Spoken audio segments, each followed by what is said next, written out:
लेकर बहन जी जो निर्देश देती हैं वो कार्यकर्ताओं को निर्देश दिया गया हम लोगों को। हम लोग जाकर क्षेत्र में संगठन को मजबूती से बनाएंगे और 10 उपचुनाव जो है पूरी मजबूती से बहुजन समाज पार्टी लड़ेगी। जाति समीकरण को लेकर कुछ नहीं, इसके बारे में कुछ नहीं बताया गया। इंडिया गठबंधन, एनडीए गठबंधन के बारे में कोई बात नहीं, कोई बात नहीं हुई है। क्या नाम है सर आपका पूरा? Virendra Pandey, sector incharge. कहाँ से सर? गोरखपुर मंडल। तो माननीय बहन जी ने सिर्फ इतना कहा है कि उपचुनाव की तैयारी जोर शोर से करनी है और जो सेक्टर कमेटियां हैं और पोलिंग बूथ उनको रिव्यू करके अपने संगठन को दुरुस्त रखना है। जातीय समीकरण को लेकर भी बात नहीं, कुछ बात नहीं। मानिए ये सिर्फ चुनाव को लेकर बात हुई। पिछले एक महीने की रिपोर्ट भी आप लोगों ने आज साझा की होगी, क्या अपडेट रहा पिछले महीने की? वो अच्छा जो माननीय बहन जी ने सेक्टर की जो कमेटियों को हमसे रिव्यू के लेगा उसका हमने रिव्यू की माननीय बहन जी को रिपोर्ट दिया, तो माननीय बहन जी से संतुष्टि हो, बहुत अच्छा कार्य रहा। इतनी बड़ी बैठक में आकाश आनंद दिखाई नहीं दिए। ये माननीय बहन जी का विशेष है, वो माननीय बहन जी बताएंगे। कानून व्यवस्था को लेकर ही बात की, बाकी और कुछ बात नहीं हुई, सिर्फ यही बातें हुई। बैठक में माननीय बहन जी संगठन के बारे में जानकारी ली और संगठन जो बताया था पहले उसकी पूरी लिस्ट तलब की और उपचुनाव की तैयारी के विषय में बताया। कितनी सीटों पर उपचुनाव में लड़ने जा रही है बहुजन? अभी तो संगठन को सेक्टर बूथ तक संगठन तैयार करने के लिए बोला गया है। 10 सीटों पर चुनाव लड़ना है, पूरी सीटों पर। फूलपुर पे नाम भी फाइनल हुआ। अभी 10 सीटों पर चुनाव पूरा लड़ना, अभी किसी का नाम फाइनल नहीं है। माननीय बहन जी कह रहे हैं 10 सीटों पर तैयारी करो और सेक्टर बूथ तक अभी हम लोगों को जोर से लगने के लिए तैयारी के लिए कहा गया है। जो हम लोग पूरे नया अभियान चलाने जा रहे हैं। अभी नया अभियान कोई नहीं है, अभी तैयारी के लिए गठन के लिए पूरा बोला गया, जोर दिया गया, गठन तैयार। पिछले जो चुनाव रहे उसमें जो बसपा का रिजल्ट रहा वो काफी निराशाजनक रहा, इस बार कैसे धार देने जा रहे हैं, क्या नया है? पिछले चुनाव में आपकी मीडिया द्वारा जो गलतफहमी फैलाई गई, गलत हवा फैलाई गई, उसका परिणाम आप लोगों के सामने है।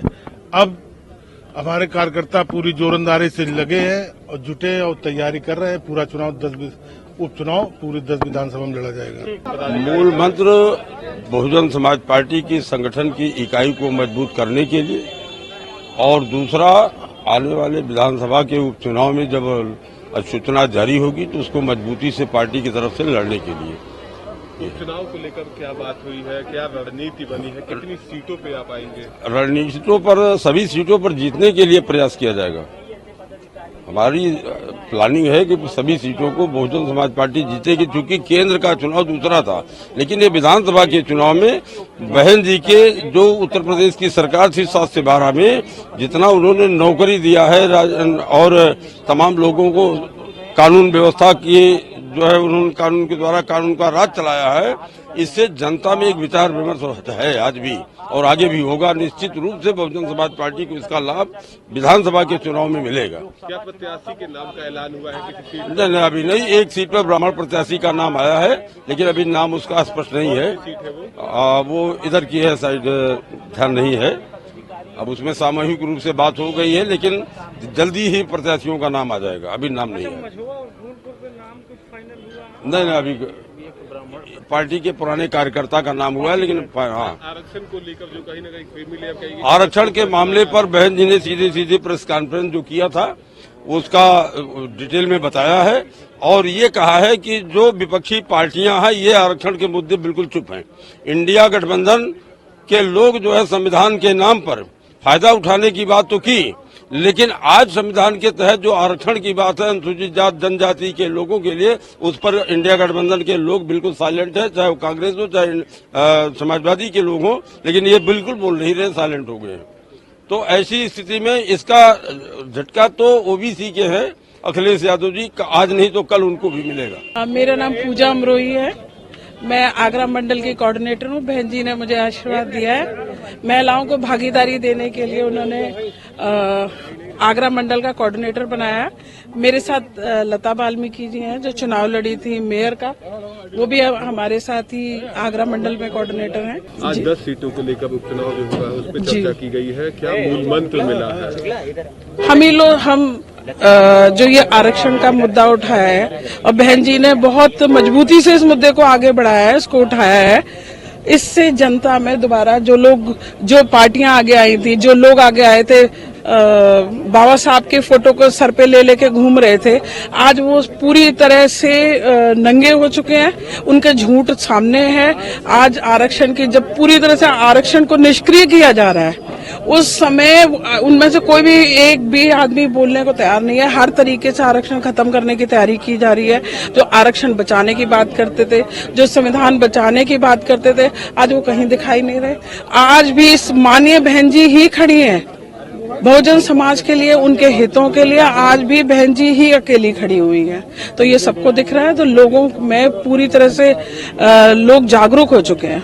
जो लोग पार्टी की तरफ से विमुख हो रहे थे वो सब दिखाई दे रहे हैं। नामों का ऐलान भी हुआ है। हाँ, 2 सीटों पे हम लोग सोचा गया है कि कुछ लोगों को, बाकी जब सब 10 सीटों पर सब 10 के 10 पे चुनाव लड़ेंगे। कौन सी वो सीट है? और आप लोगों को बता दिया जाएगा, सब इकट्ठा ही बता दिया जाएगा सारी चीजें। आज 2 सीटों पे कटहरी बात की जा रही है, कुछ पर नामों का ऐलान हो गया है। कौन होगा? नामों का ऐलान तो नाम इकट्ठा ही बता दिया जाएगा। अभी नामों का ऐलान के बारे में तो इतना खुल के नहीं बता सकते। सब इकट्ठे 10 सीटें हैं, पूरी जोरदारी से लड़ेंगे और जनता का समर्थन, सहयोग सब कुछ साथ है। 1 अगस्त को जो आरक्षण में क्रीमी लेयर का एक फैसला आया है, क्या उसको लेकर कोई बात हुई है? क्या निर्देश मिला है कि जनता के बीच जाए, कोई बात रखे? बिल्कुल, ये तो छोटा मोटा नहीं, बहुत बड़ा मुद्दा है। एक तरह से मैं बता, जैसे आपको कहा, आरक्षण को निष्क्रिय करने की पूरी तैयारी है। भर्तियां नहीं हो रही हैं, उन भर्तियों में पीछे बैकडोर एंट्री से दूसरे लोगों को किया जा रहा है, निजीकरण किया जा रहा है। हर तरीके से तो आरक्षण खत्म कर। एक क्रीमी लेयर का ये एक मुद्दा और लाके, कहाँ है क्रीमी लेयर? हम लोग कितने लोग हैं?